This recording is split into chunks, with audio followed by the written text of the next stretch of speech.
இந்த இளம் வயதில் அல்லாஹ்வுடைய இபாதத்துக்காக நீங்கள் கழித்தால் அல்லாஹ் தன்னுடைய அரசுடைய நிழலை உங்களுக்கு கொடுப்பான் என்று அல்லாஹ்வுடைய தூதர் நபிகள் நாயகம் ஸல்லல்லாஹு அலைஹி வஸல்லம் நமக்கு வாக்களித்தார்கள்.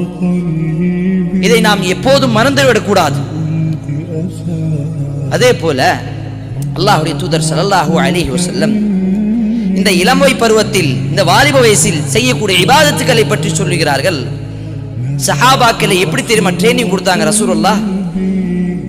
யாரெல்லாம் இளம் வயதில் இருக்கிறார்களோ, வாலிபர்களாக இருக்கிறார்களோ, அவர்கள் எல்லாம் ஒரு கூட்டமாக கூட்டி, ஒரு கூட்டத்தை உருவாக்கி, ஒரு இளைஞர்களுடைய கூட்டத்தை உருவாக்கி அல்லாஹ்வுடைய தூதர் ஸல்லல்லாஹு அலைஹி வஸல்லம் தாவா எப்படி செய்ய வேண்டும், இந்த ஹதீஸை அல்லாஹ்வுடைய தூதர் ஒவ்வொரு சஹாபிக்கும் சொல்லுவார்கள்.